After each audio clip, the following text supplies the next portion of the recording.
Facebook, on Twitter, we're on the website. I appreciate your sympathies. That's why I feel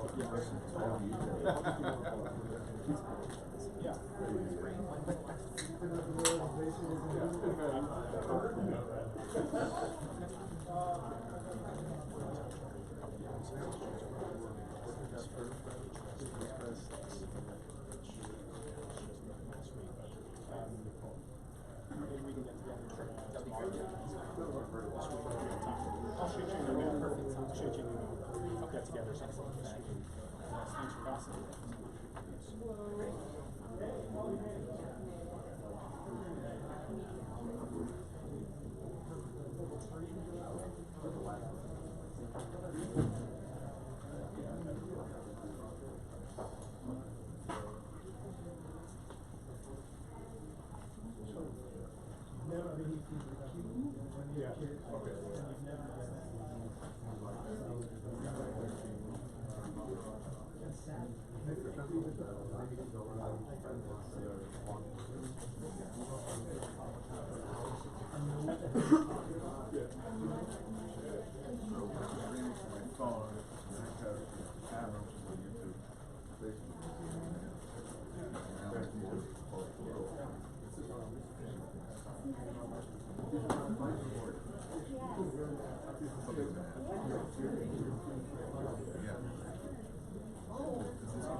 Just remember, this is what people see.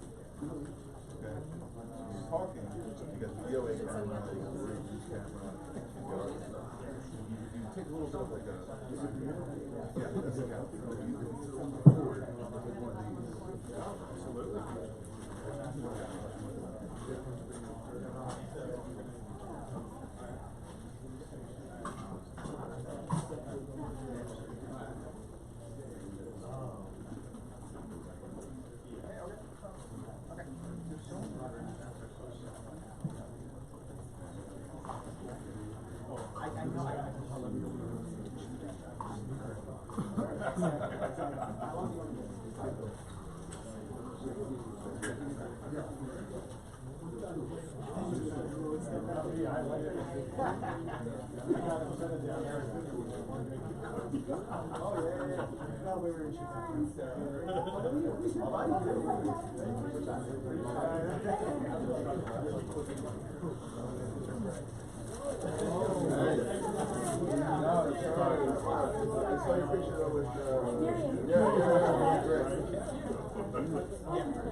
So that's where the on YouTube, on Facebook, here's the ghost. It's like the ghost of DJ. Going like this. What I can just keep this here. Yeah, so this will be yours.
Len's gonna take your mic. Okay. Just need the mic. Okay.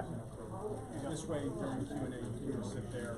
Don't have to worry about that. They'll take that aside. Okay. Okay.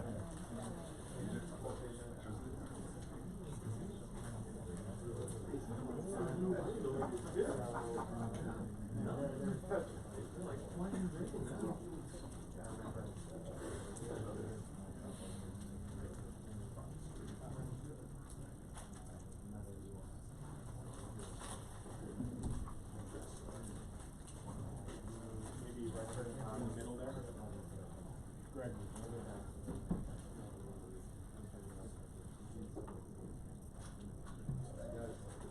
You good? Yeah.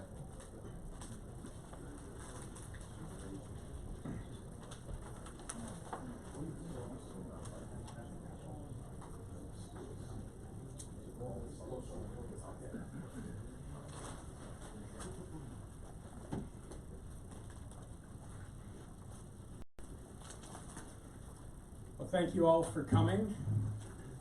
My name is E.J. Kimball. I'm the director of the Israel Victory Project here at the Middle East Forum. And our event today is entitled, Is Turkey Coming Back?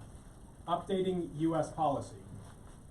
Now, conventional wisdom around Washington, within DOD, state, and among many within Congress, focuses on great power competition, rather than the threat that we're facing from terrorism in making national security decisions. With that in mind, it's understandable that there's still a consensus to do everything within the power of the US government to keep Turkey in our orbit.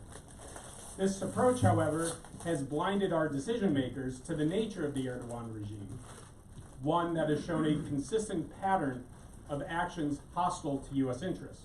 For example, after warning Turkey, a NATO member, against the purchase of the Russian S-400 system, Erdogan went ahead and purchased the equipment, beginning to receive components in July of this year.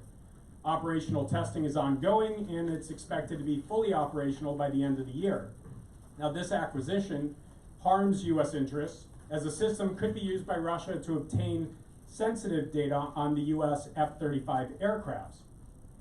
Now, there's also concerns that this system itself cannot work in concert with the other defensive compartments of NATO, defensive capabilities of NATO.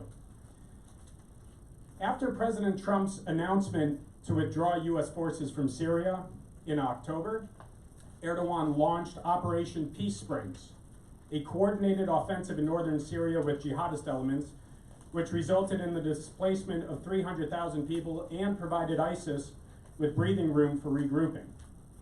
Now, this offensive led to sanctions and arms embargo against Turkey by some NATO members. Now, when it comes to our allies in the region, Erdogan has a disregard for their sovereignty as well. He has threatened to flood the EU with 3.6 million Syrian refugees in response to criticism over its Kurdish invasion. This threat has been issued various times over the past several years for different reasons, such as issues over EU membership and aid demands from the EU to Turkey. In a move strongly condemned by the EU, Turkey has continued its drilling in waters internationally recognized as belonging to Cyprus and is now threatening to drill in waters claimed by Greece, and the Greek Navy has deployed ships in the area.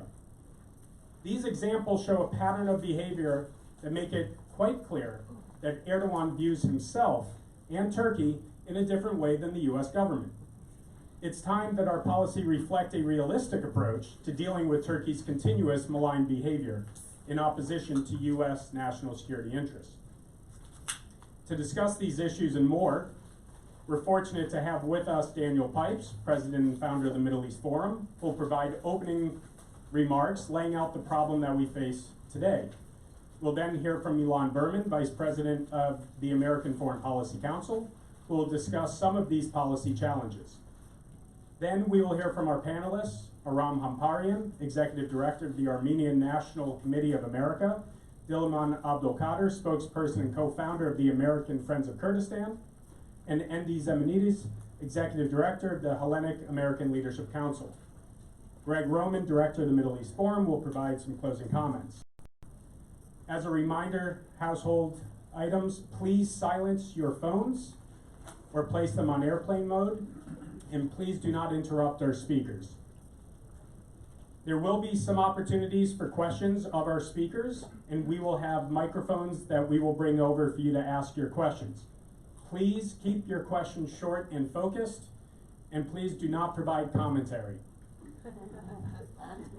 So now it is my pleasure to introduce Daniel Pipes. Daniel Pipes has led the Middle East Forum since its founding in 1994. He's taught at Chicago, Harvard, Pepperdine, the US Navy War College. He served in 5 US administrations, received 2 presidential appointments, and testified before many congressional committees. He's the author of 16 books on the Middle East, Islam, and other topics. Dr. Pipes writes a column for the Washington Times, and his work has been translated into 38 languages. DanielPipes.org contains an archive of his writings and media appearances, and he tweets at Daniel Pipes. He received both his AB and PhD from Harvard, and to his credit, the Washington Post deems him perhaps the most prominent US scholar on radical Islam. And Al-Qaeda invited Mr. Pipes to convert. And Edward Said called him the most horrible name, an Orientalist. It is my pleasure to introduce Daniel Pipes.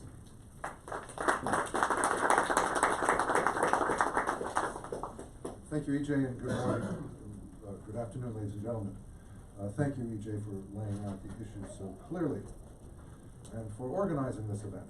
Most appreciate that. So my role is to set the basis of this 2-hour conference. And I'd like to start by pointing out that there was a debate that went on for some 14, 15 years from the time the AKP came to power in 2002 till about 2016, 17, which is, are Erdogan, the Prime Minister and then President of Turkey, and Turkey more broadly, our allies, or are they not? This debate actually dragged on for too many years. Long after it was apparent that Erdogan's Turkey was not an ally, it still remained an issue. That finally is out of the way. I don't think anyone will claim today that Erdogan's Turkey is an ally of the United States. Now we have a new debate. That's what I think we should now discuss. And the new debate is what we're seeing now, an aberration or a permanent change. Is this more like Erbakan coming to power in Turkey in 1996-97, or Mohamed Morsi coming to power in Egypt in 2012-13? Or is it more like the Iranian Revolution? In other words, is it a 1-year change? More like a 1-year change or more like a 40-year change?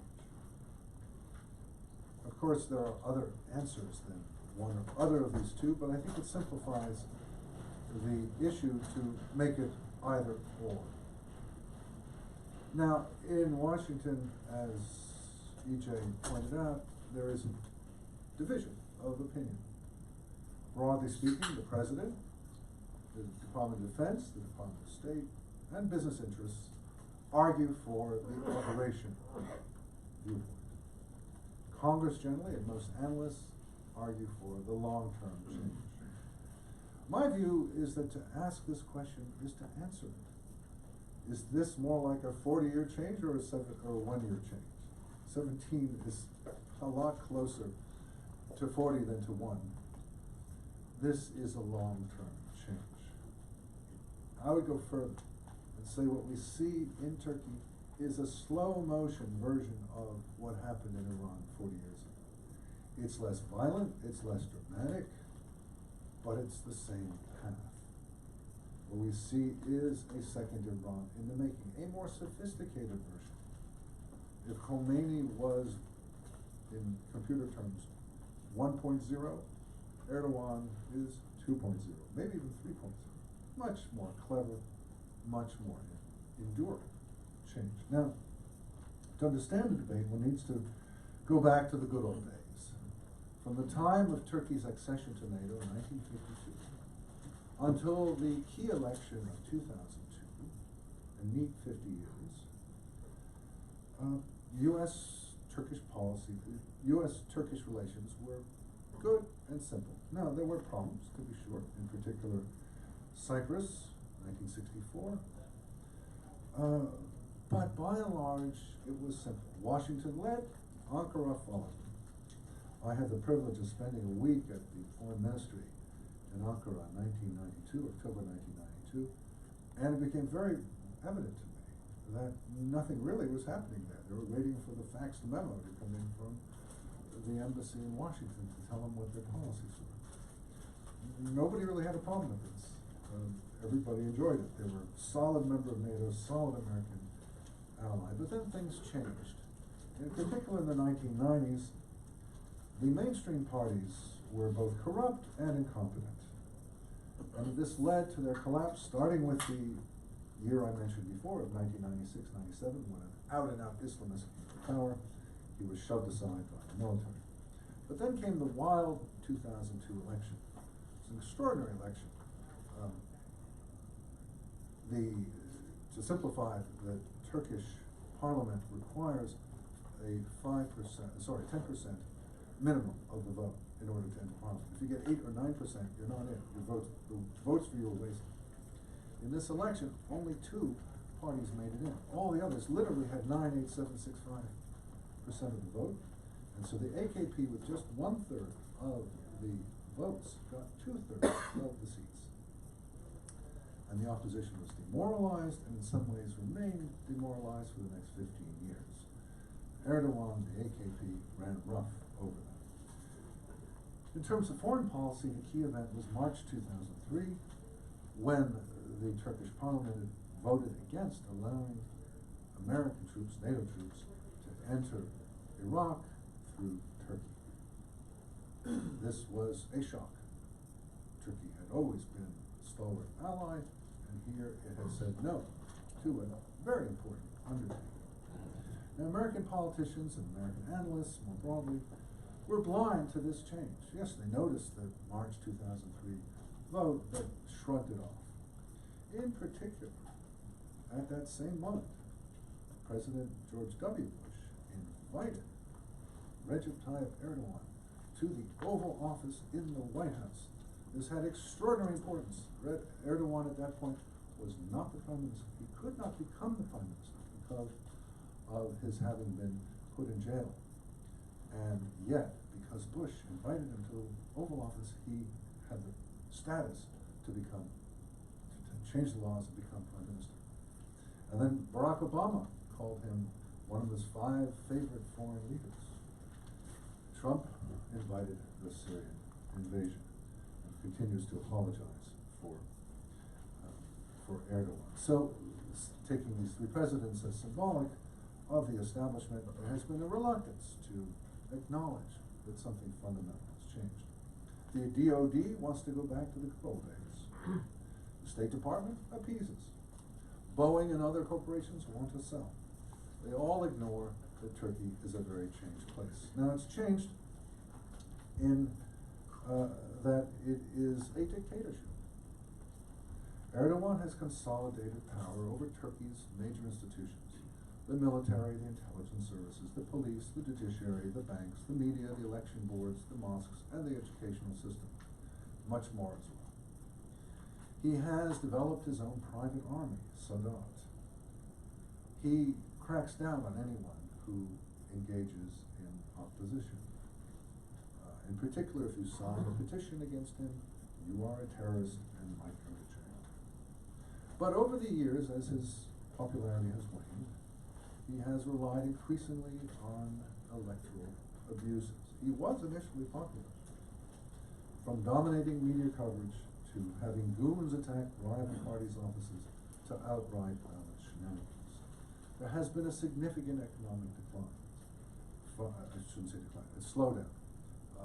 After the first go-go years, Erdogan's kleptocratic ways, his nepotism, for example, his son-in-law is the finance minister, and his idiosyncratic views have impeded Turkish economic progress. In particular, he insists against all evidence that high interest rates lead to high inflation.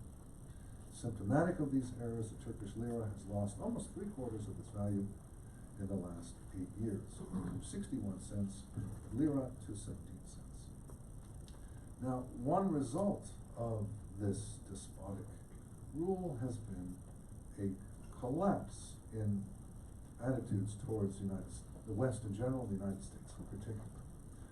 When, before Erdogan came to office in 2000, polls showed slightly over half of Turks were favorable to America.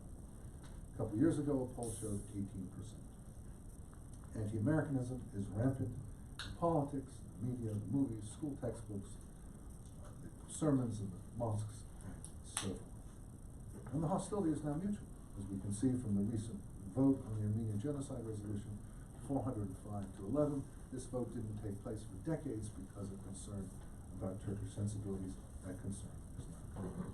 Now, some will say that Erdogan is immortal and he'll be gone. We should look beyond his time in office. He has various illnesses. He's in his 60s. But it's worth noting that the nationalists and the leftists are even more hostile than Erdogan's Islamist party. If you look at the parliament of Turkey, there are 5 parties represented, with the exception of the Kurdish party, the HDP. The other 3 are all more hostile to us than the AKP, than Erdogan's party. The MHP, CHP, and the E, the Good Party, are all more hostile to the United States than AKP. They accuse Erdogan of being pro-American. That's the context in which he's operating. So no, there's not reason to think that when he goes, we will find a friendlier face in Ankara. Now, with Turkey, storms loom with 2 dangers of particular importance: the economy and foreign policy. Now, Sultan Erdogan, Padishah Erdogan, rules the roost, but no mortal can change the laws of the economy. Should he persist, as seems likely, in his nonsensical theories and continue to alienate the great capitalist powers, he will either lead Turkey to economic disaster or to Chinese overlordship. You might see that I have a Wall Street Journal article in the packet about Turkey going the way of Venezuela. I think that's a real possibility. Foreign policy presents the other great danger. And here one sees, in the first place, hostility towards Turkey in the neighborhood. Virtually every state is hostile, with the exception of Qatar. You see the government of Turkey is abducting its dissident citizens from foreign countries. It is drilling in the Cypriot exclusive economic zone. It is trying to form it is meddling in Libya and trying to form a division of the Mediterranean with Libya. It's invading a neighbor, Syria. This points to an arrogance that, given Erdogan's isolated position, leaves him highly exposed. Some foreign misadventure, perhaps the one in Syria, could lead to his political demise, as well as that of the AKP. So in conclusion, there's no way that American policy should be based on the assumption that we can bring Turkey back. It is gone as Iran is gone, not forever, but for the duration. We need to prepare for a rogue Ankara over the long term. I'd like to end with 8 policy recommendations, starting with the least and building to the most. The least would be condemning, and to some extent taking action, over a range of issues, such as the invasion of Syria and the brutality there, depriving Syria and Iraq of water, drilling in the Cypriot EEZ, and the domestic human rights abuses. That's number 1. Basically complaining, showing we're not happy. 2 is permanently rejecting the extradition request for Fethullah Gulen. This is Erdogan's mortal political enemy, who is now in the Poconos, Pennsylvania. 3, we should invite opposition figures, Kurds, mayors, and others to Washington, who will send a signal where we stand. 4, we should take various economic steps, such as ending treasury purchases of Turkish sovereign debt, punish energy companies, and issue anti-dumping duties on imported steel. 5, we should apply CAATSA, the Countering America's Adversaries Through Sanctions Act, as a result of the S-400 purchase, blocking any transactions with U.S. financial system. 6, remove the nuclear weapons from Incirlik, the major base in Turkey, NATO base. These, in the first place, cannot be loaded on the planes that are there. Access to the base is sometimes restricted, and those weapons could be seized. They could not be deployed, but they could be seized by the Turks. 7, remove all troops from Turkey, U.S. troops from Turkey. 8, and finally, expel Turkey from NATO. Now, I was long under the impression that that can't be done. If you look at the NATO bylaws, there's no place there for expulsion.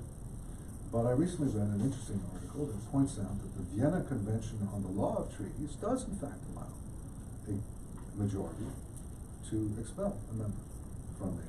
So, let's do it. Thank you.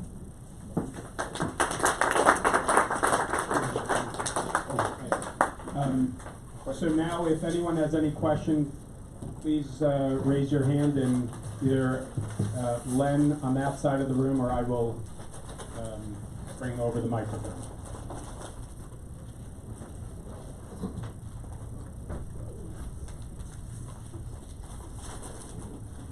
Thank you very much. You didn't mention it, but how do you see Erdogan's influence in the some of the former Eastern Bloc countries, and how can we, as the United States, mitigate some of his attempts at growing influence there? The former Warsaw Bloc countries divide in 2. The first ones are the Turkic republics of the former Soviet Union, where there's a Turkic bond, and the second are the former Ottoman provinces in the Balkans. So both are former Warsaw Pact, but the Ottomans ruled one and not the other. The Turkic republics, it's a sentimental cultural bond, not a historical one. It looked 30 years ago, as the Soviet Union fell apart, that the Turkic republics, Uzbekistan, Kazakhstan, Turkmenistan, and Tajikistan, now that's Persian speaking, and Azerbaijan, would look to Turkey as their leader. But in fact, that hasn't much happened. To some extent with Azerbaijan, but not with the others. The ties are not close, the economic relations are not deep. They have basically gone off in their own direction. At the time, no one was looking at countries like Montenegro and Albania, Bosnia, as places where Turkey would be particularly interested. But since coming to power, Erdogan has focused on them. He has a neo-Ottoman view of the world. He would like to reestablish not political, military control, but become very influential. And many of these are small countries, and also ones where Turkey can have a real impact.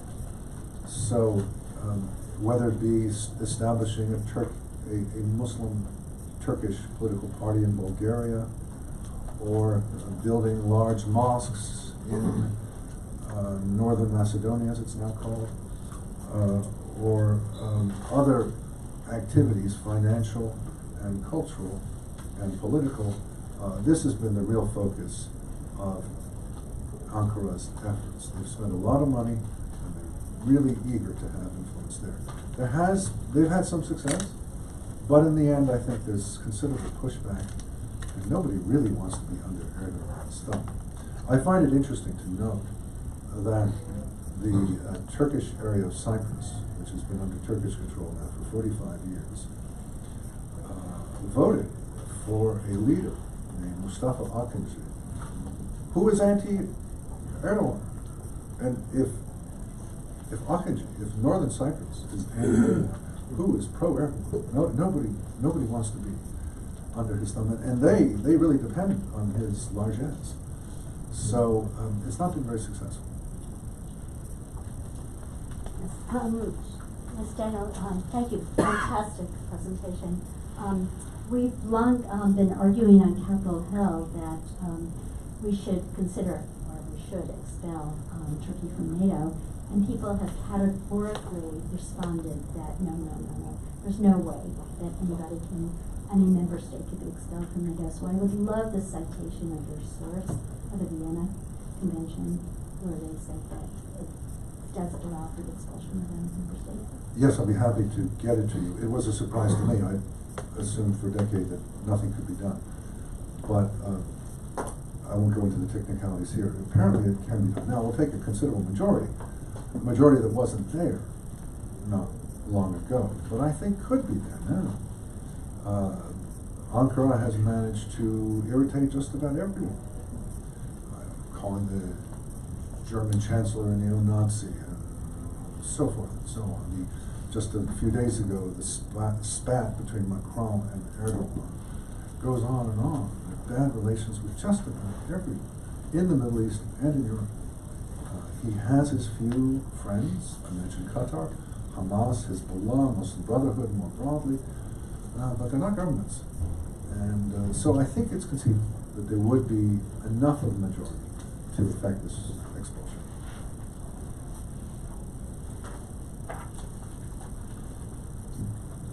You mentioned correctly that Erdogan's ultimate goal is to reestablish the former Ottoman Empire.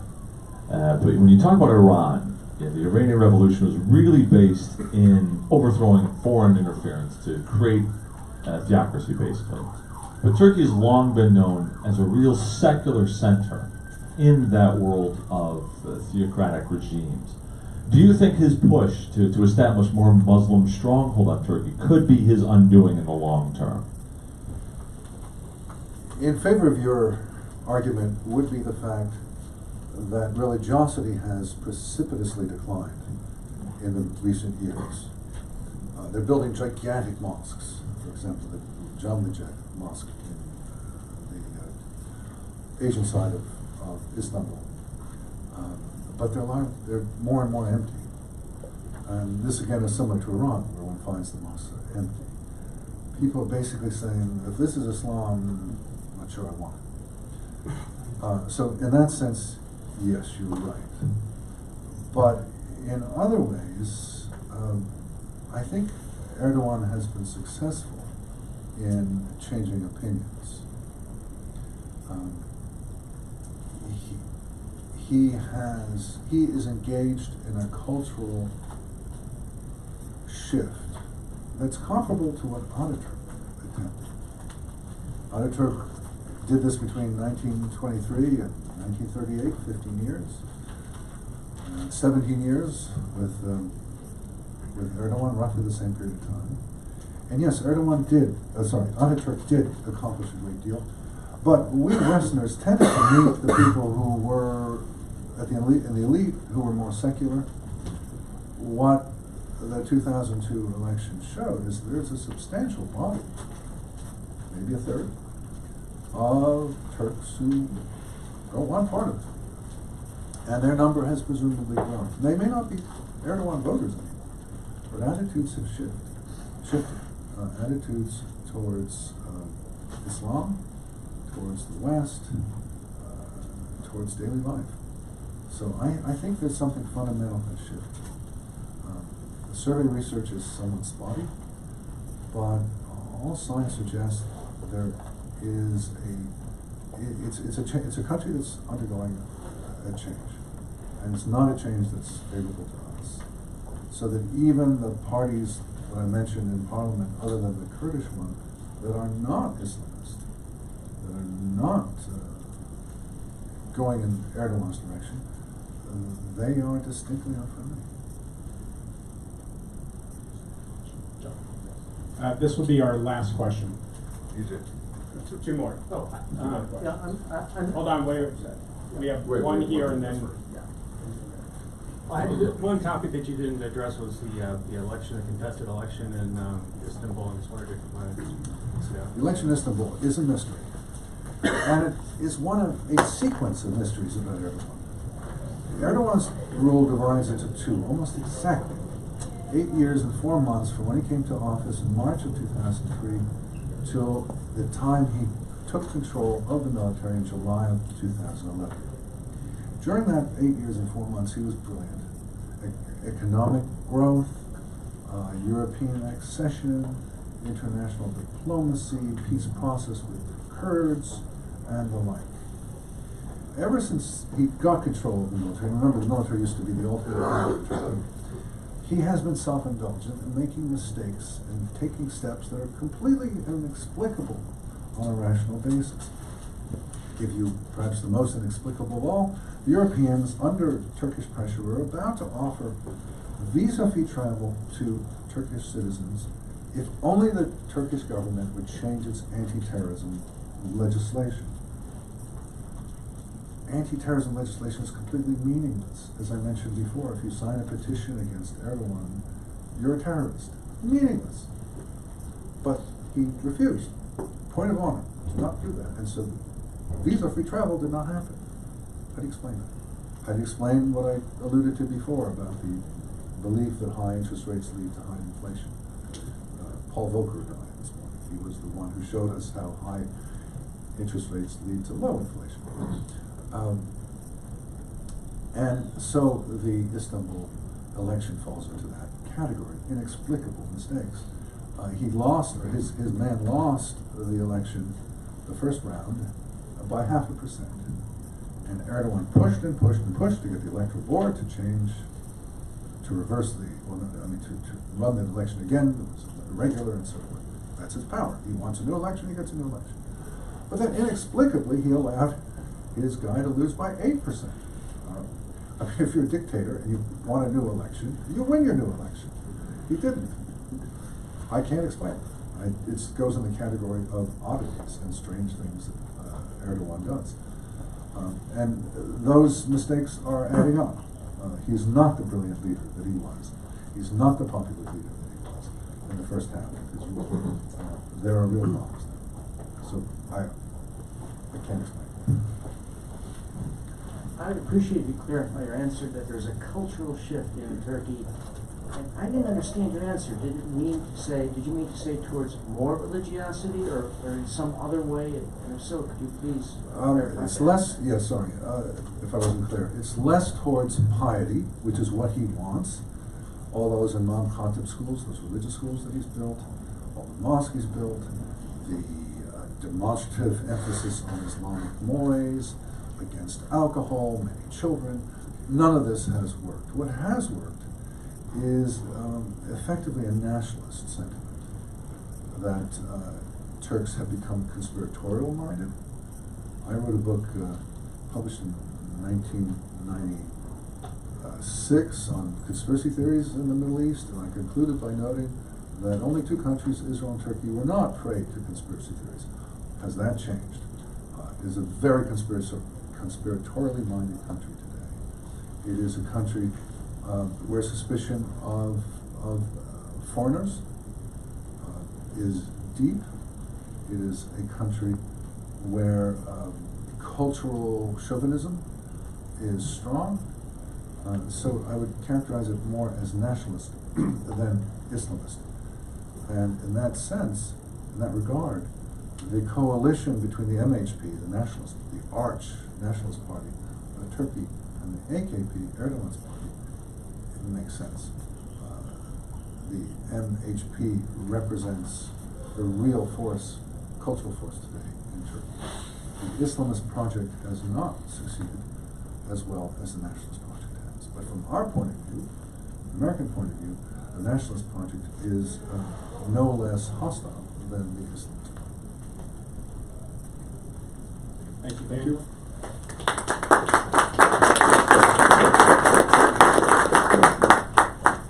Thank you, Daniel. And now I'd like to introduce Ilan Berman. Ilan Berman is the Senior Vice President of the American Foreign Policy Council here in Washington, D.C., an expert on regional security in the Middle East, Central Asia, and the Russian Federation. He's consulted for both the CIA and the U.S. Department of Defense and provided assistance on foreign policy and national security issues to a range of governmental agencies and congressional offices. He's been called one of America's leading experts on the Middle East and Iran by CNN. Mr. Berman's a member of the Associated Faculty at Missouri State University's Department of Defense and Strategic Studies. A frequent writer and commentator, he's written for the Wall Street Journal, Foreign Affairs, the New York Times, Foreign Policy, Washington Post, and USA Today, among many other publications. Please join me in welcoming Ilan Berman. I didn't quite realize that you were going to read that whole bio. I would have just said the CNN part is all fake news. So. Let me, first of all, let me thank Daniel and the Middle East Forum for giving me the opportunity to speak. It's always a pleasure, and I've spent a lot of time working with the Middle East Forum, working in parallel with the Middle East Forum, and so it's a tremendous honor to be here. I was asked to do a little bit of a Washingtonian gut check, right? We're having this conference in the swamp. It's useful to sort of understand that politics is the art of the possible and exactly what is possible in U.S. Turkish policy. So with that, in that spirit, let me offer a few additional thoughts. The idea here, this is not a rebuttal of what Daniel said. This is just a little bit of shading that I want to provide because I think it's necessary to understand what policymakers here are thinking about. I endorse wholeheartedly the description of the changed trajectory of Turkey under the rule of Erdogan and the AKP. Over the past almost 2 decades, decade and a half plus, Turkey under Erdogan has trended in a distinctly anti-Western direction. It's not just anti-American, it's anti-Western, right? Tilting towards the East, towards the Middle East, as well as towards Eurasia in perspective of Russia. And this has been exemplified by this litany of problems that all of you are familiar with. The past sanctions busting behavior vis-a-vis Iran in the context of precious minerals like gold, and in the context of Turkish financial institutions like Halkbank in the years between 2012 and 2016, closer military and political coordination with Vladimir Putin's Russia, culminating in Turkey's purchase against NATO suggestions of the S-400 air defense system, as well as the deal that they're about to do once again on additional deliveries of the S-400, which creates tremendous problems for interoperability between allied militaries within the NATO bloc and Turkey itself. I think most pervasively, a permissive attitude towards radical actors in the region.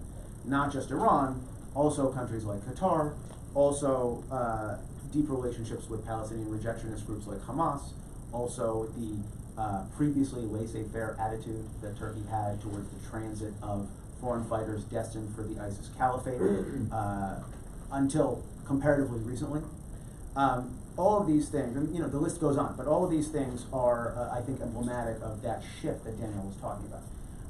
And this is absolutely correct, but in the Washingtonian context, in formulating our response, I think we need to remember a couple of things. And here, Daniel already sort of began to address the NATO question and the sort of the permanence, ideological permanence of Erdogan, but it bears repeating. First of all, at least in the context of Turkey's geopolitical position, Turkey isn't Iran. Turkey is tethered to the West via numerous mechanisms, the most important of which, the most prominent of which, is NATO itself. And Turkey's membership in the alliance and its simultaneous shift towards Russia over the last half-decade is a huge problem for NATO cohesion because, as we all know, alliances move along at the pace of their most grudging member. In this regard, let me point out that this administration and the next one faces a huge challenge. There are mechanisms for accession to NATO. There are really no workable mechanisms at the moment for de-accession from NATO. So, very simply, there's a roadmap for joining NATO. There isn't a roadmap for kicking somebody out.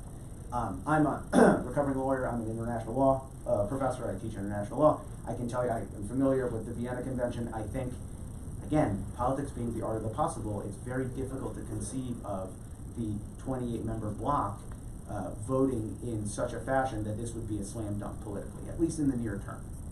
And so what that does, in a practical sense, is that while we certainly should pursue that as an option, if Turkey turns out to be an intractable ally that creates a drag on NATO policy, the way Turkey did just 2 weeks ago, when Turkey effectively held NATO hostage for a time because it refused to endorse a plan for greater defense of the Baltics until it received greater freedom of action and greater endorsement from the alliance of its actions in Syria.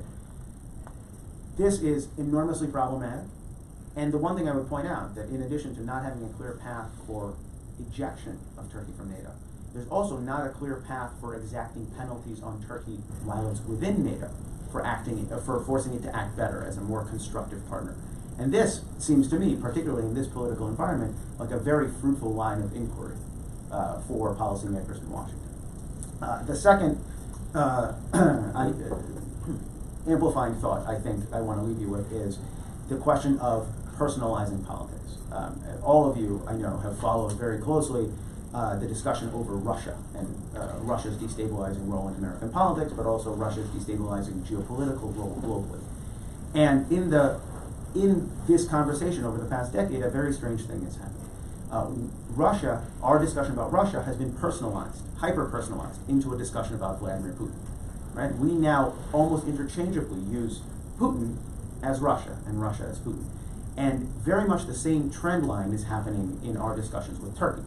But, as Daniel pointed out, Erdogan is not forever. Erdogan is not Turkey.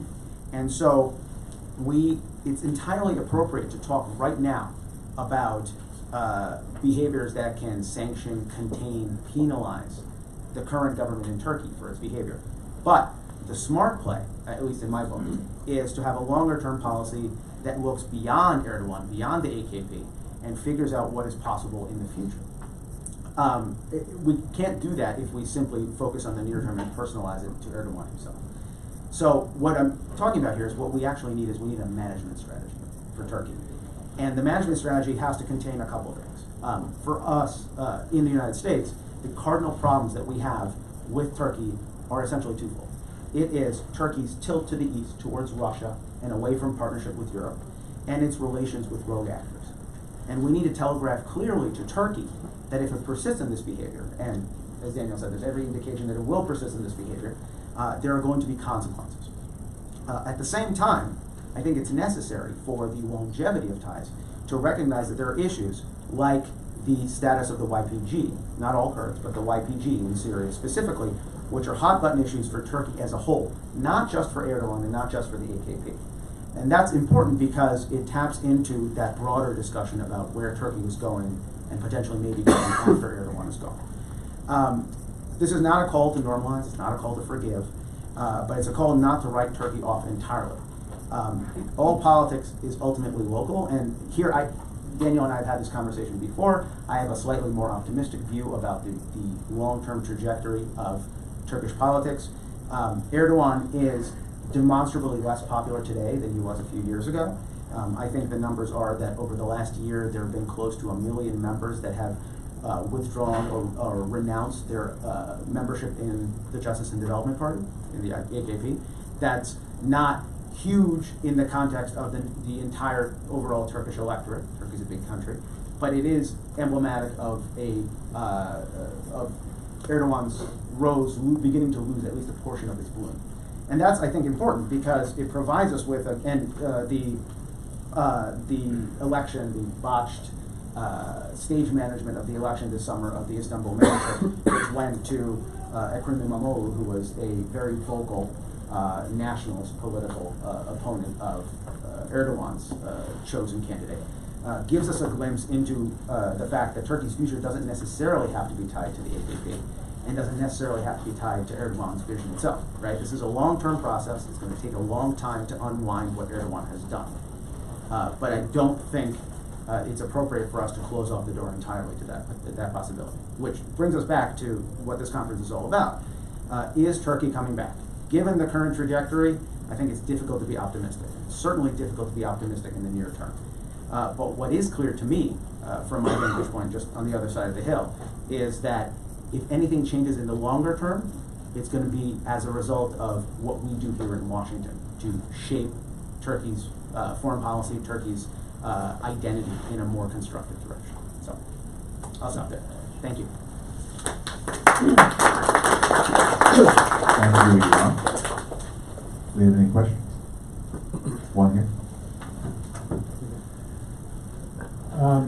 A year before Dr. Bernard Lewis died in 2017, I had a conversation with him, and he said something he'd written before, that he could foresee, he wasn't necessarily predicting, but he could foresee Iran becoming a pro-Western country and Turkey taking the place of Iran. Do you think there's any possibility of that? I think that ideological shift away from the West is a complex one. And Daniel, I think, did a great job describing it. The one thing I would add also is that it's also an ideological shift that's being abetted by demographics. Turkey is the only country, or the best example of a country that you can divide into thirds on a map visually. And when we talk about Turkey, we talk about Istanbul and Point South, all right, the beach resorts and places we like to visit. That's European Turkey. That's Turkey of the past.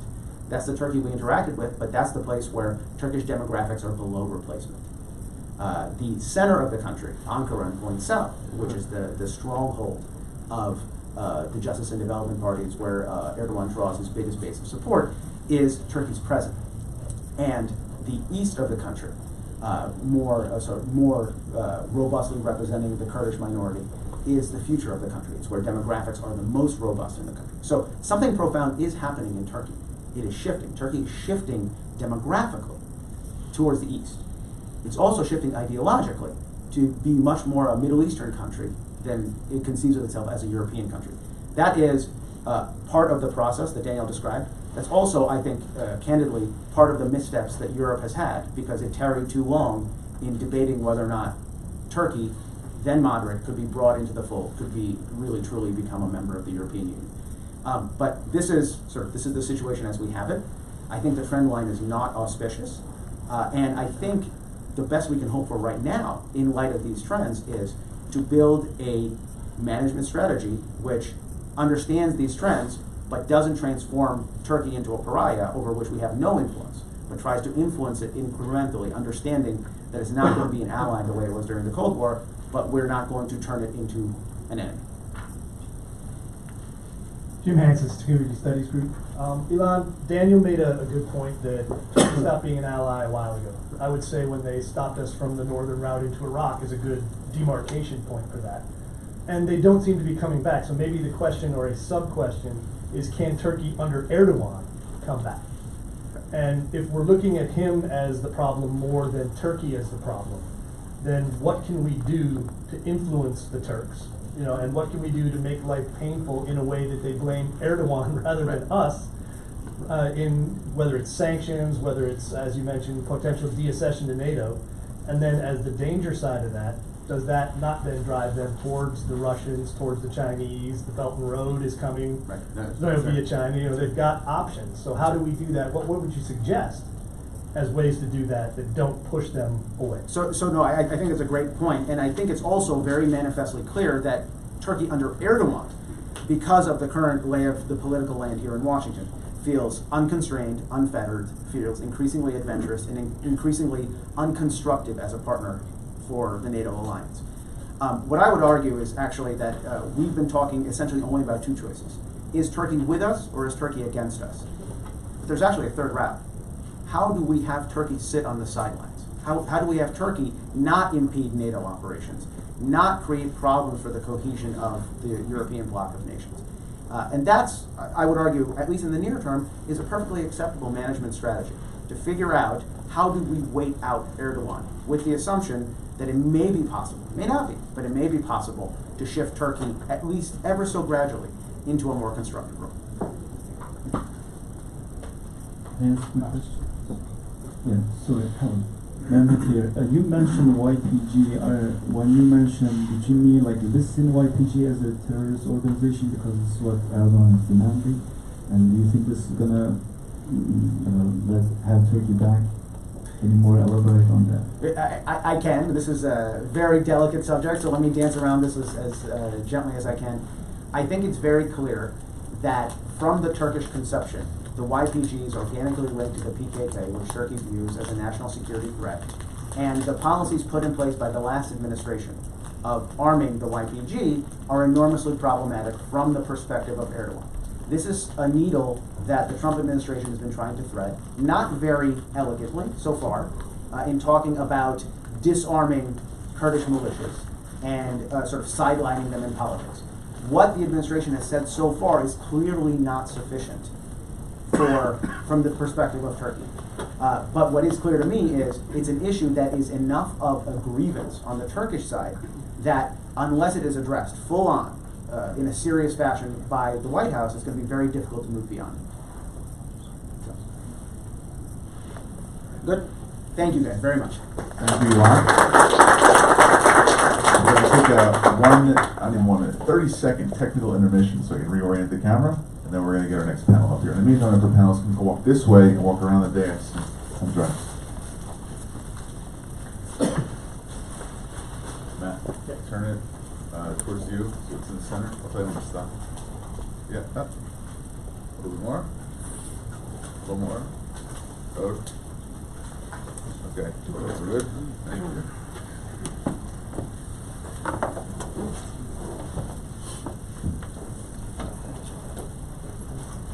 That's good.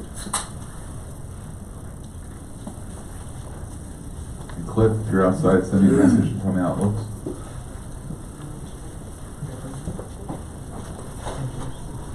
Thank you, Elon.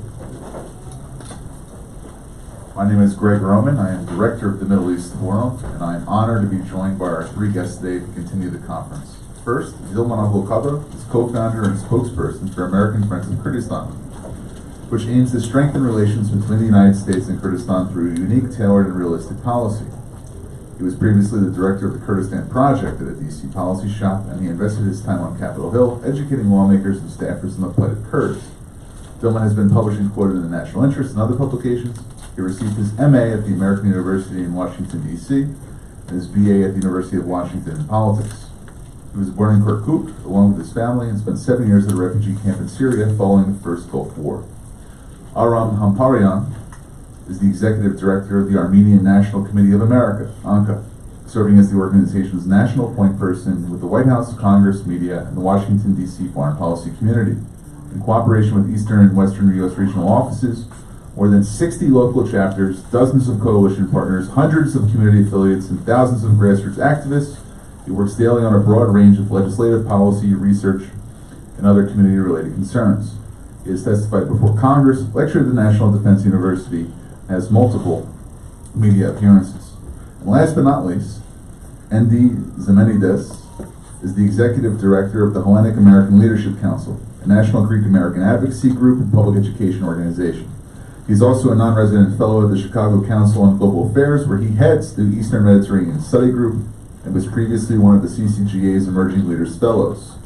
He's a member of the Federation of Cypriot American Associations, and prior to joining HALC, Mr. Zemenides served as senior advisor for former Illinois State Treasurer and Democratic nominee for the United States Senate, Alexei Giannoulias. Tell me if I heard that right. I thought the chet in Hebrew was hard enough when I was starting. But I'll throw in a couple more. This is the trait of Eastern Mediterranean cultures. We have to learn how to pronounce each other's names. He writes the Transatlantic Insight column in Greece's Kathleen Marini and the monthly strategy column for the Neo magazine. He received his BA from DePaul, MA from the University of Essex, and JD from Georgetown University Law Center, where he served as a fellow for the Harrison Institute for Public Law.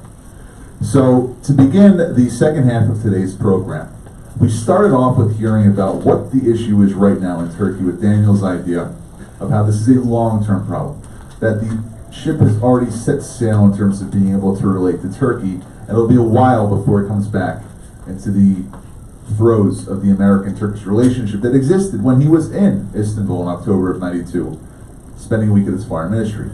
But then Elon comes up here and he tells us, you know what, the problem isn't necessarily just Turkey, it's the Erdogan regime. It's the president who has been causing consternation in the relationship for the past 17 years. And when he goes, maybe there's an opportunity to make things a little bit better. So we have two perspectives. One of the analysis of what's going on in Turkey. Second, Elon comes up here, he says, well, this is how we see it from the DC point of view, at least from my personal political point of view. But the reason why we brought members of these three different, very, very close communities, and every community that's represented up here has worked hand in hand, both domestically, as immigrants to the United States, whether some are fifth, sixth generation, or some were born overseas and came here and have started working in this policy arena. But I'm really trying to dig in and to understand what is it that not just represents the issues that you as individuals and the communities that you represent have had with the nation state of Turkey.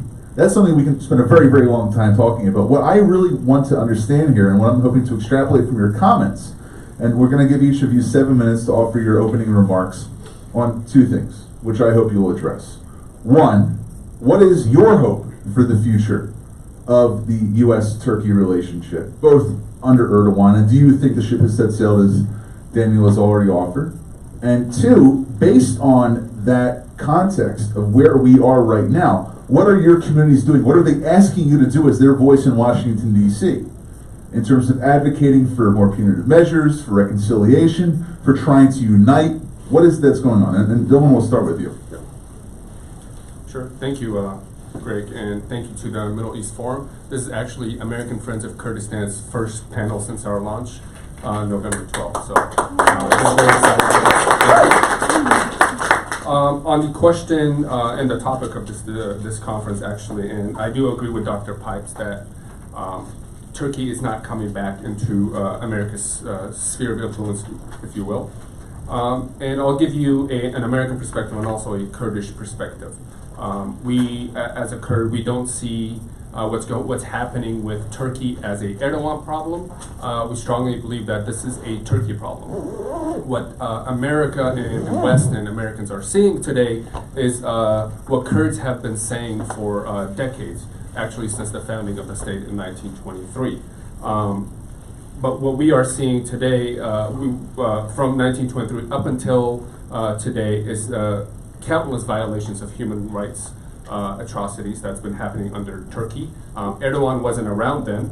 What we've seen even from 1923 up until 1984, when the Kurds decided to take arms resistance, is human rights violations against the Kurds in the southeast.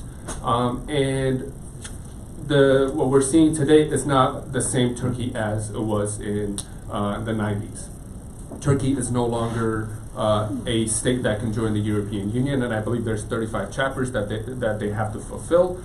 Since the 90s, they've only fulfilled 1 out of 35, and that's basically saying that we're interested in joining the EU. So Turkey is not a valid member to join the EU. We have to remember that Turkey continues to be the largest jailer of journalists, surpassing China. Turkey's human rights violations are grave against the southeast, against the Kurds, against Christians in the country, and there's also mothers. Is something that a lot of people don't know is that there's mothers with babies in Turkish jails today. Nearly 1,000 babies that are being born and raised inside Turkish jails today. So Turkey is certainly not a U.S. Ally, but it's also not a NATO partner either. What we've seen is that Turkey has, under Erdogan, abused NATO while blackmailing the European Union. Turkey has taken advantage of its portion of being, kind of sort of part of the European Union, but also, you know, taking arms from NATO, being protected under the umbrella of NATO, and continues to purchase Russian military equipment, continues to ignore America's national security interests, but also threatens the European Union with refugees, saying that we will flood the gates of Europe with the 3.5 million refugees that they currently hold inside their country. And another point I want to discuss is that Turkey does have a neo-Ottoman, or Erdogan does have a neo-Ottoman agenda, and that's to expand its territories. This has been clear long before Erdogan. In early 1925, if I'm not mistaken, Turkey has occupied a portion of southwest Syria that many don't know, that the Syrian government has not recognized since then, since the early 1900s. Since 1974, Turkey has invaded and occupied northern Cyprus, that we're still continuing to ignore. In 2018, Turkey invaded and continues to occupy Afrin in northwest Syria, which is a predominant 95% Kurdish region. And today, we gave a green light to Turkey, unfortunately, to invade northeast Syria, to occupy certain portions of indigenous and historical Kurdish territory in that area. So we saw what happened before Erdogan, and we're seeing what's happening after Erdogan. And we have to keep in mind that Erdogan just won elections last year. Whether it was fair or not, he won elections last year, and he's not going anywhere anytime soon. So the Middle East has adjusted its policies, but the United States and Turkey has adjusted its policies, but the United States hasn't caught up with the rest of the region. Turkey is certainly shifting east towards Russia. Turkey is shifting east towards China. It's closer than ever to Iran. It's closer with our adversaries against the Maduro regime. It's threatening Israel. It's threatening Israel with an army of Islam because of the Jerusalem decision. So we have to ask ourselves, is this an Erdogan problem? Is this a Turkey problem? I think it's both. And I think that Turkey is not going anywhere. That Turkey's policy is not changing anytime soon. And we have to acknowledge that what's happening with what Erdogan's attempting to do today is to expand its territories, is to Islamify the region. And Kurds are predominantly Muslim. They're over 90% Sunni Muslim. However, we have to acknowledge that the Turkish threat and the Turkish aggression is towards the Kurdish people. It's not towards the PKK. It's not towards the YPG, as Erdogan likes to believe. Because if that were the case, then Erdogan wouldn't have threatened the Kurdistan Regional Government, which is a close ally of Turkey, economic partner, during the referendum that occurred in 2017. So Turkey is clearly against all Kurds, certainly against the Kurds inside southeast Turkey. It's not a PKK issue. This is a Kurdish issue and a Kurdish question that Turkey does not want to address peacefully through a peaceful resolution. We have to acknowledge that there are alternatives to Turkey.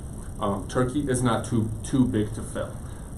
And that we have to look at our other alternatives. And I would say to end my discussion is that we have to have some policy recommendations, is to, first of all, continue and recognize the Armenian genocide on the Senate side.